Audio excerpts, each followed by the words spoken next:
اور ہم لوگ بھی بہت آسانی کے ساتھ اس بات پہ یقین کر لیتے ہیں کہ واقعی ہماری بچی پہ جن ہے، آسیب ہے، سایہ ہے، یا پھر کوئی جن بھوت اس پہ عاشق ہو چکا ہے۔ ہم بنا سوچے سمجھے ایسے بابوں کے چکر میں پھنس جاتے ہیں جو ہمیں مس گائیڈ کر رہے ہوتے ہیں۔ یہاں پہ میرا مقصد کسی کی تذلیل کرنا نہیں ہے، لیکن یہ جو بھی کیفیات پیدا ہوتی ہیں یہ دماغی سوچ کی وجہ سے پیدا ہوتی ہے، یہ مینٹلی ڈسٹربنس کی وجہ سے پیدا ہوتی ہے۔ وعلیکم ناظرین، میں ہوں آپ کی ہومیوپیتھک لیڈی ڈاکٹر سائمہ عباس مہدی، NCH ویریفائڈ، پنجاب، پاکستان۔ آج کی ویڈیو کا ٹاپک ہماری کم سن یا نوجوانی کی دہلیز پہ قدم رکھنے والی وہ بچیاں ہیں جو اپنی خواہشات کا استعمال کرنا جانتی ہے، یا جو اپنی خواہشات کو منوانا جانتی ہے، چاہے وہ خواہش جائز ہو یا ناجائز ہو۔ اور جب ان کی ناجائز خواہشات پہ والدین یا ان کے عزیز و اقارب توجہ نہیں کرتے تو وہ کس قسم کے حالات گھر میں پیدا کرتی ہیں، آج ہم اس پہ ڈسکس کریں گے۔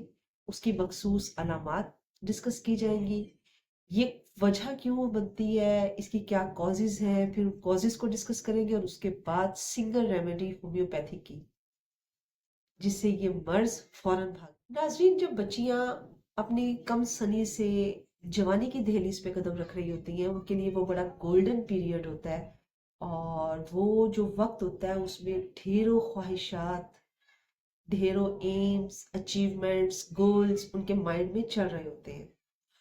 اب یہ الگ بات ہے کہ کسی کا دماغ منفی چلتا ہے اور کسی کا ذہن مثبت سوچ کو لے کر چل رہا ہے۔ اس ایج میں عموماً بچیاں جو ہیں وہ والدین کی کسی بھی بات کو اس انداز میں پریفر نہیں کر رہی ہوتی یا سمجھنا نہیں چاہ رہی ہوتی جیسے پیرنٹس سمجھانا چاہ رہے ہوتے ہیں، اور ان کے لیے کیونکہ یہ بڑا گولڈن پیریڈ ہوتا ہے، وہ اپنے حساب سے اپنے منہ زوری کے سر پہ چل رہی ہوتی ہے۔ حالانکہ یہاں پہ تربیت کا بھی بہت عمل دخل ہے، لیکن میں یہ نہیں سمجھتی کہ کوئی بھی ماں یا کوئی بھی باپ یہ چاہتا ہے کہ اس کے بچے یا بچے کی تربیت سلجھی ہوئی۔ وہ ایج پیریڈ چل رہا ہوتا ہے جس میں بچیوں کی یہ خواہش ہوتی ہے کہ ان کی کوئی جائز خواہش ہے یا ناجائز خواہش ہے، بس پیرنٹس آنکھیں بند کر کے اس خواہش کو مان لیں، نہ وجہ پوچھے، نہ اس کی نیگیٹیویٹی بتائی جائے، بس جو کہا ہے اسے سن لیں۔ اور جس وقت پیرنٹس یہ نہیں کرتے وہیں سے پرابلمس کریٹ ہونی شروع ہونے میں تو بہت عجیب ہے، مطلب مجھے خود بھی بات کرتے ہوئے عجیب سا لگ رہا ہے، لیکن مجبوری ہے کیونکہ میں ہومیوپیتھک ڈاکٹر ہوں اور میں میڈیسنس پڑھتی ہوں اور میں ان کی ذہنی علامات بھی پڑھتی ہوں۔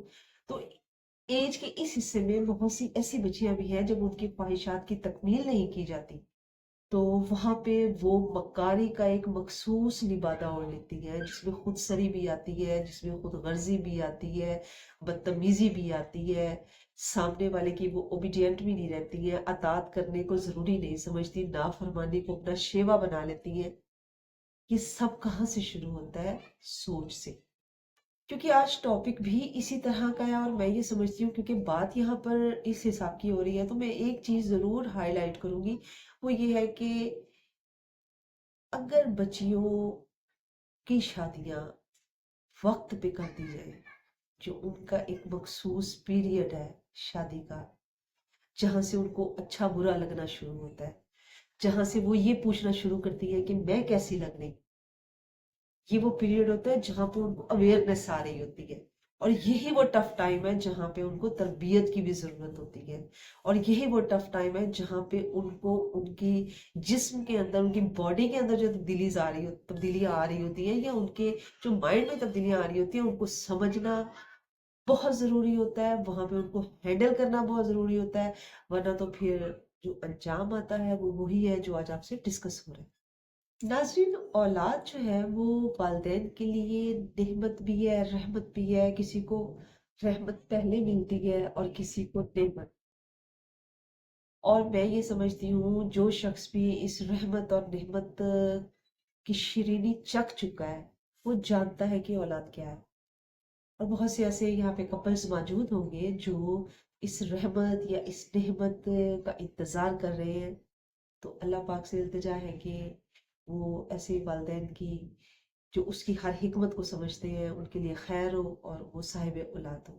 تو جب اولاد مل جاتی ہے تو کوئی بھی والدین یہ نہیں چاہتے کہ ان کے بچے یا بچی کی تربیت نیگیٹو انداز میں ہو.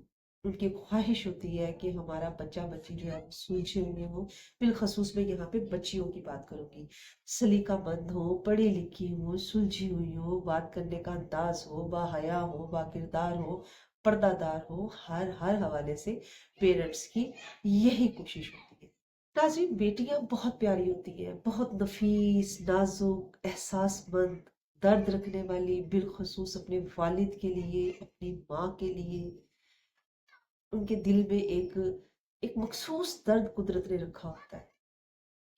لیکن یہ ان بچیوں کی بات ہے جو فرمانبردار ہیں، جو والدین کے لیے باعث عزت ہے.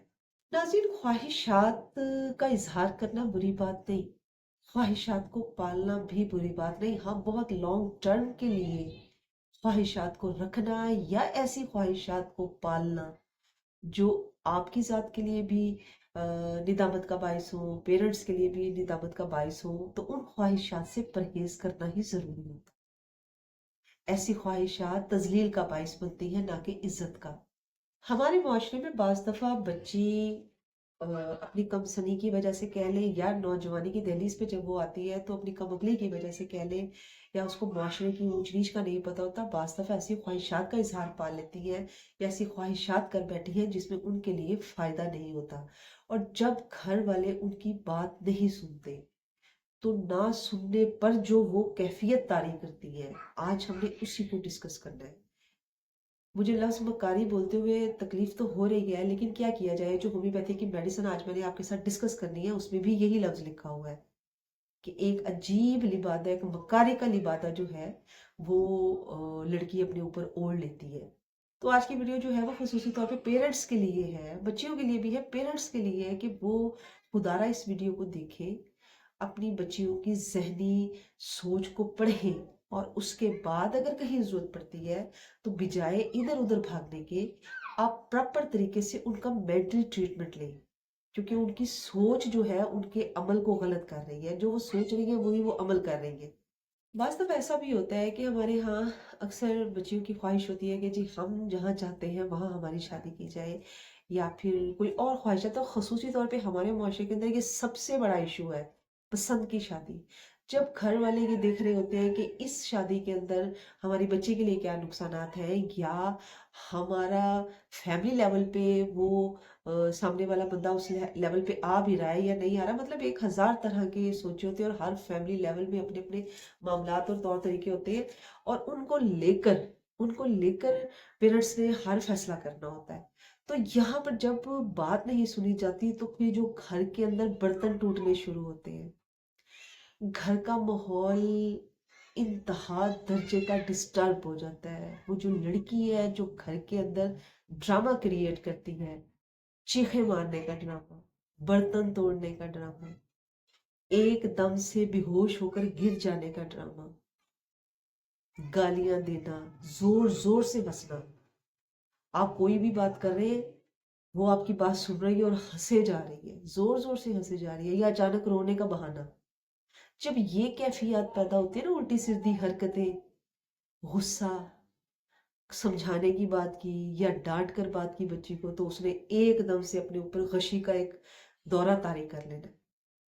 مطلب باقاعدہ طور پہ پلاننگ کے ساتھ یہ سب کچھ ہوتا ہے. تو اس وقت آپ کے کام بابے نہیں آتے. کیوں؟ کیونکہ انہوں نے صرف آپ کے جیب سے پیسہ لینا ہوتا ہے. کچھ بھی بتاتے ہیں، والدین الگ پریشان ہو رہے تھے. تو ایسے موقع پہ ہومیوپیتھک ڈاکٹر سے رابطہ کریں، کیونکہ یہاں پہ آپ کی بچی کو مینٹلی سیٹسفیکشن کے لیے، مینٹلی کیور کے لیے اس کو ضرورت ہے ڈاکٹر کی، کسی بھی بابے کی ضرورت نہیں ہے. یہی وہ وقت ہوتا ہے جب گھر کے اندر یہ والا ماحول کریٹ ہوا ہوتا ہے، اور آس پاس کے لوگ آپ کو آسیب بتا رہے ہوتے ہیں. بچی پہ سایہ ہے، بچی پہ جن آ گیا ہے، بچی پہ جادو ہو گیا ہے، یہاں پہ لے جائے، وہاں پہ لے جائے. آپ یقین کریں اسے کسی چیز کی ضرورت نہیں ہے، اس کو فقط میڈیسن کی ضرورت ہے جو اس کی اس ذہنی علامت کو درست کرے گی. اب بات کرتے ہیں ہومیوپیتھک میڈیسن کی. آج میں 3 میڈیسن آپ کو نہیں بتاؤں گی، میں آج ہومیوپیتھی کی سنگل ریمیڈی آپ کے ساتھ ڈسکس کروں گی. اور اس سنگل ریمیڈی کے اندر کیا مینٹلی پوزیشن ہوتی ہے، کون سی ایسی علامات سامنے آتی ہیں جس سے لوگ یہ سمجھ رہے ہوتے ہیں کہ بچی پر کوئی سایہ ہے، یا اس پہ کوئی آسیب ہے، یا اس پہ کوئی جن بھوت آ گیا ہے، کسی پری نے سایہ کر دیا ہے، اور پھر آپ اس کو لے کر آگے پیچھے بھاگتے ہیں۔ نہیں، میں آج وہ میڈیسن آپ کے ساتھ ڈسکس کروں گی جس کو دینے کے بعد انشاءاللہ آپ کی بچی آپ کی فرما بردار بھی بنے گی، آپ کی بات کو بھی سنے گی، آپ کے ہر فیصلے پہ سر بھی جھکائے گی۔ جی ناظرین، تو بات کرتے ہیں ہومیوپیتھک میڈیسن کی، سنگل ریمیڈی موسکس، مشک بھی کہتے ہیں اسے، موسکس بھی کہتے ہیں۔ اب اس دوائی کی ذہنی علامات کیا ہیں؟ مطلب یہ ان نوجوان لڑکیوں کے لیے اتنی بہترین دوا ہے، قدرت کی طرف سے میں اس دوا کو تحفہ سمجھتی ہوں کہ جب بچی خود غرضی کی طرف جا رہی ہو، منہ زور ہو رہی ہو، خود سری دکھا رہی ہو، ہٹ دھرمی دکھا رہی ہو، زبان درازی کر رہی ہو، گھر کے اندر توڑ پھوڑ، چیخو پکار، فیصلوں پہ سر نہ جھکانا، نافرمانی کرنا، اور آپ کے سمجھانے پر ایک سیکنڈ سے پہلے اپنے اوپر بے ہوشی کا لبادہ اڑ کر نیچے گر جانا، یہ اس میڈیسن کی بہت مین علامت ہے۔ آپ کچھ سمجھائیں گے، وہ یہ ظاہر کرے گی کہ وہ کچھ نہیں سن رہی، زور زور سے ہنستی رہے گی، اونچی اونچی آواز سے ہنستی رہے گی۔ یہ پیشنٹ کی علامتیں ہیں۔ میں نہیں سمجھتی کہ کائنات میں کوئی ایسا بڑا جو ہے طریقہ علاج دریافت ہوا ہو کہ جو اس حد تک جا کر بھی شفا دے سکتا ہے۔ میڈیکلی بات کر رہی ہوں، ورنہ تو کائنات کا خالق مالک جو چاہے جب چاہے جہاں چاہے ویسے ہی کر سکتا ہے۔ لیکن طبعی طور پہ مطلب یہ جو طب کی دنیا ہے، میں اس کی بات کر رہی ہوں کہ یہاں پہ یہ واحد ہومیوپیتھک طریقہ علاج ہے کہ جو آپ کی سوچ بدلتا ہے۔ تو پھر موسکس 3 ٹائم صبح دوپہر شام 2 ماہ تک استعمال کروائیے، انشاءاللہ جس گھر میں بھی اس طرح کا ڈرامہ کریٹ کرنے والی بچیاں ہیں ان کو فوری طور پہ شفا ہوگی، اور پھر وہ اپنے پیرنٹس کی فرما بردار بھی بن جائیں گی۔ امید ہے آپ کو آج کی ویڈیو پسند آئی ہوگی۔ اگر آج کی ویڈیو پسند آئے تو ویڈیو کو لائک کیجئے، شیئر کیجئے، اور میرے چینل کو لازمی سبسکرائب کیجئے۔ زندگی رہی تو انشاءاللہ اگلی کسی ایسی ہی اچھی سی ویڈیو میں آپ سے ملاقات ہوگی۔ تب تک اپنا خیال رکھیے گا۔ اللہ حافظ۔